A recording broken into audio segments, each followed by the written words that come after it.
నమస్తే మిత్రులారా. జూన్ 13, 2025 తెల్లవారుజామున 1 గంట సమయంలో దాదాపు 200 ఫైటర్ జెట్స్ ఇజ్రాయిల్ భూభాగం నుండి గాలిలోకి లేచి ఇరాన్ రాజధాని టెహ్రాన్ ప్రాంతంలో దాదాపు 100 మిలిటరీ సైట్స్, ప్రముఖులు నివసించే apartments, Iran main nuclear facility centre ఉన్న నాటాజ్ మీద మిస్సైల్ దాడులు చేసింది. ఈ దాడుల్లో ఇరాన్ ముఖ్య నాయకులను, మిలిటరీ ఆఫీసర్లను, న్యూక్లియర్ సైంటిస్టులను టార్గెట్ చేసి మట్టుపెట్టింది. Iranian army chief major general Mohammad Bagheri, IRGC Islamic revolutionary guards corps head quarter Hussein Salami, Gholam Ali Rashid emergency response head quarters head అయిన గోలం రషీద్ కూడా ఈ దాడుల్లో చనిపోయారు. 6 న్యూక్లియర్ సైంటిస్టులు కూడా చనిపోయినారు. ఇరాన్ యొక్క తామ్సీమ్ అనే న్యూస్ ఏజెన్సీ రిపోర్ట్స్ ప్రకారం మహమ్మద్ మెహదీ టెహరాన్చి, ఫెరయున్ అబ్బాసీ అనే మేజర్ న్యూక్లియర్ సైంటిస్టులు వీరిలో ఉన్నారు. ఇజ్రాయిల్ ఈ దాడులు జరపడానికి కారణం నాటాంజ్ ప్రాంతంలో భూమి అంతర్భాగంలో దాదాపు 500 మీటర్స్ లోతులో జరుగుతున్న యురేనియం ఎన్రిచ్మెంట్ ప్రాసెస్ జరగకుండా ఆపేయడం. ఒకవేళ యురేనియం శుద్ధి పూర్తయితే ఇరానియన్ రైజ్మే ప్రాజెక్ట్ అయిన న్యూక్లియర్ వెపన్స్ తయారు చేయడం మొదలవుతుంది. ఇదే జరిగితే ఈ వెపన్స్ని మొదటగా ఇరాన్ ఇజ్రాయిల్ మీదనే ప్రయోగిస్తుంది. అలా గనుక సంభవిస్తే ప్రపంచ పటంలో ఇజ్రాయిల్ అనే దేశమే లేకుండా మాయమవుతుంది. ఇజ్రాయిల్ ప్రధాని Benjamin Netanyahu operation rising lions పేరుతో చేసిన ఈ దాడిలో ఇరాన్ ప్రధాన యురేనియం అభివృద్ధి కేంద్రమైన నటాంజ్ను లక్ష్యంగా చేసినామని తెలిపిండు. అదే రోజు అంటే జూన్ 13 సాయంత్రం ఇజ్రాయిల్ మళ్ళీ ఇరాన్లోని ఫార్డో, ఇస్ఫహాన్ అనే ప్రాంతాలలో మిగిలి ఉన్న న్యూక్లియర్ సైట్ను కూడా కూల్చేసింది. ఈ దాడులు ఇంకా జరుగుతూనే ఉంటాయి. ఎప్పటి వరకు అంటే ఇరాన్ నుండి ఇజ్రాయిల్కు ఉన్న ఈ న్యూక్లియర్ బాంబు ముప్పు తొలగిపోయేదాకా అని డైరెక్ట్ స్టేట్మెంట్ ఇచ్చిండు Israel PM Benjamin Netanyahu. Back to back చేస్తున్న ఈ ఇజ్రాయిల్ దాడులకు రిటాలియేషన్ ఇరాన్ కొన్ని గంటల్లోనే తీర్చుకునే విధంగా 150 బాలిస్టిక్ మిసైల్స్తో ఇజ్రాయిల్లోని కేవలం న్యూక్లియర్ స్థావరాలను మాత్రమే ధ్వంసం చేసినాం. సామాన్య ప్రజలకు ఎలాంటి నష్టం చేయలేదు. కానీ ఇరాన్ మాత్రం ప్రత్యేకంగా సామాన్యుల ప్రాణాలను తీసే దాడి చేసింది అని అన్నది. ఇజ్రాయిల్, ఇరాన్ మధ్య ఇరువైపుల దాడులు, ప్రతిదాడులు జరుగుతూనే ఉన్నాయి.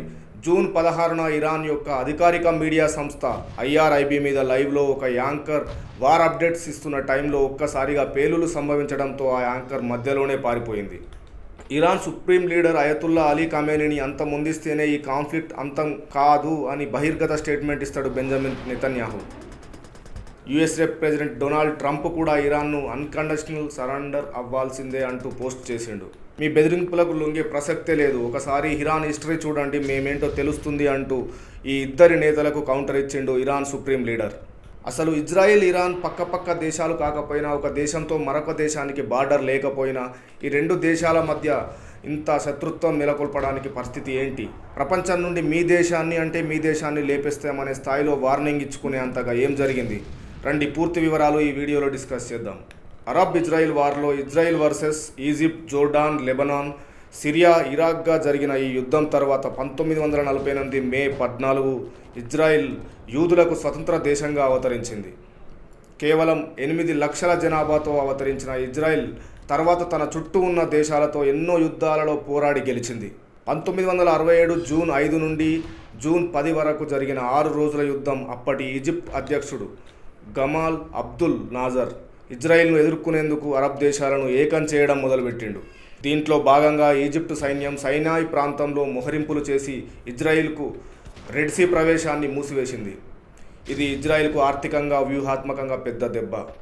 అప్పుడు ఇజ్రాయిల్ ఈజిప్టు వాయుసేనపై దాడి చేసి మట్టి కరిపించి ఈజిప్టు నుండి గాజా మరియు సైనాయ్ ఐలాండ్ని ఆక్రమించుకుంది. తర్వాత యుద్ధంలోకి జోర్డాన్, సిరియా కూడా చేరినాయి.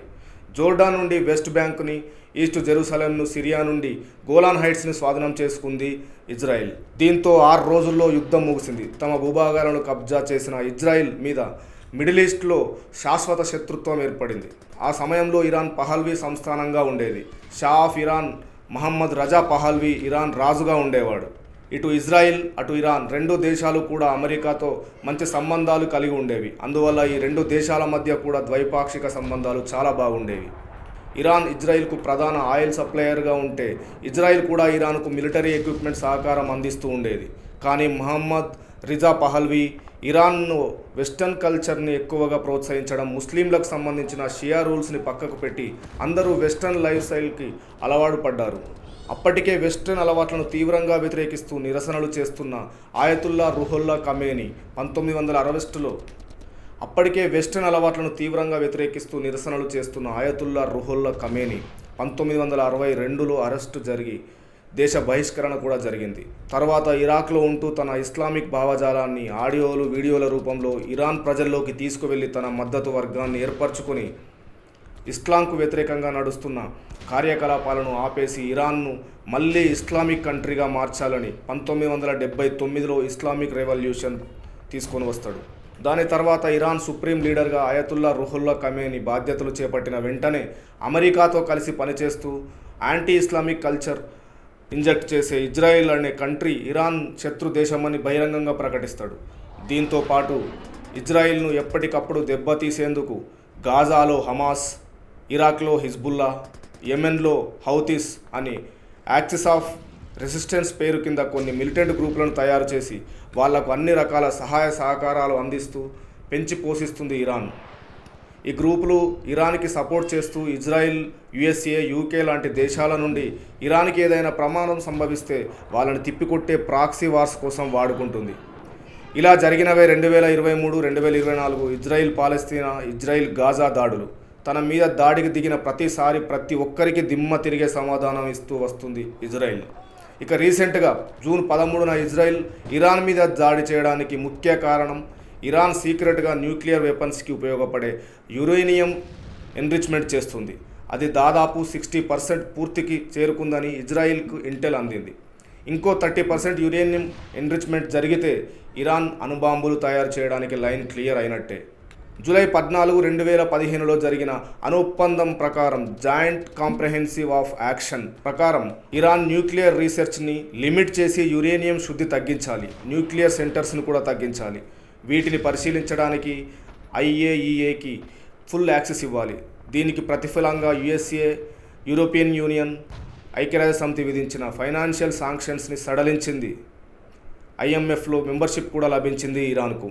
కానీ 2018లో ట్రంప్ యుఎస్ఏ ప్రెసిడెంట్ అయిన తర్వాత ఈ ఒప్పందం కూడా నచ్చలేదని, అసలు ఇరాన్ దగ్గర యురేనియం ఉండకూడదని భావించి ఒప్పందం నుండి బయటకు వచ్చిండు. దాంతో ఇరాన్ తన రీసెర్చ్ని వేగవంతం చేసుకుని న్యూక్లియర్ సిస్టమ్ తయారు చేసుకునే పనుల్లో వేగంగా కదులుతూ వస్తుంది. ఇది నచ్చని ఇజ్రాయిల్ చేసిన దాడులను అమెరికా సపోర్ట్ చేస్తుంది. ఇరాన్ చేతిలో అణుబాంబు ఉంటే పెద్ద ప్రమాదం అటు అమెరికాకు, బ్రిటన్కి, ఇటు ఇజ్రాయిల్కి కూడా. అమెరికా మాట కూడా ఇరాన్ లెక్క చేయదు. అందుకే ఇజ్రాయిల్ చేసిన ఈ దాడిని అమెరికా సపోర్ట్ చేస్తూ వస్తుంది. ఈ యుద్ధంలో ఎవరిది న్యాయం, ఎవరిది అన్యాయం అని పక్కన పెడితే కేవలం 1.5 కోటి జనాభా ఉన్న ఇజ్రాయిల్ ప్రజలు మన దేశానికి ముప్పు వాటిల్లుతుంది అని అనుకున్నప్పుడు ప్రతి ఒక్క పౌరుడు ఒక సైనికుడిగా మారి తమ దేశాన్ని రక్షించుకుంటారు. పాకిస్తాన్ మీద భారత్ చేసిన ఆపరేషన్ సింధూర్ టైంలో మన దేశంలోనే ఉంటూ పాకిస్తాన్కు సపోర్టుగా మాట్లాడే దేశద్రోహులు ఇజ్రాయిల్ ప్రజలను చూసి బుద్ధి తెచ్చుకోవాలి. ఈ యుద్ధం తీవ్రతరమై ఒకవేళ ఇరాన్ స్ట్రైట్ ఆఫ్ హర్మోజ్ అనే జలమార్గాన్ని మూసివేస్తే ఇంటర్నేషనల్ క్రూడ్ ఆయిల్ ప్రైస్ పెరిగి సామాన్యుల నిత్యావసరాల ధరలు డబుల్ అయ్యే ఛాన్సెస్ ఉన్నాయి. ఎందుకంటే ప్రపంచ దేశాలకు క్రూడ్ ఆయిల్ ఈ దారి గుండానే ట్రాన్స్పోర్ట్ అవుతుంది. ఇండియా మాత్రం ఈ యుద్ధంలో న్యూట్రల్గా ఉంటూ ఇరు దేశాల మధ్య శాంతి నెలకొల్పే విధంగా ఏ సహాయం కావాలన్నా చేస్తాను అని స్టేట్మెంట్స్ ఇచ్చింది. జై హింద్.